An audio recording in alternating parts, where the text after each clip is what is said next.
యోగా ప్రక్రియ సాధనతోనే సంపూర్ణ ఆరోగ్యం సాధ్యమవుతుందని రాయదుర్గం ఎమ్మెల్యే ప్రభుత్వ విప్ కాల్వ శ్రీనివాసులు అన్నారు. ఈ నెల 21వ తేదీన జరిగే యోగాంధ్ర కార్యక్రమంపై అధికారులను కలిసి కాల్వ సమీక్షించారు. భావితరాల భవితకు యోగాపై అవగాహన కల్పించాల్సిన బాధ్యత ప్రతి ఒక్కరిపై ఉందన్నారు ఆయన. ప్రజలు పెద్ద ఎత్తున యోగాంధ్ర కార్యక్రమంలో పాల్గొనాలని విజ్ఞప్తి చేశారు.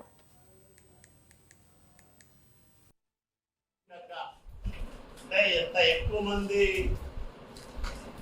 ఒక చోట చేరి ఈ యోగా డేని జరుపుకుంటే అంత ఎక్కువ ప్రభావం ఆ ప్రాంతం పైన ఉంటుందని నమ్మి ఈ సామూహిక యోగా కార్యక్రమాన్ని ఏర్పాటు చేశాం. 5:45కి అక్కడ ఉండే విధంగా మీరందరూ ఈ పాల్గొనే వాళ్లకు ముందుగానే చెప్పాలి.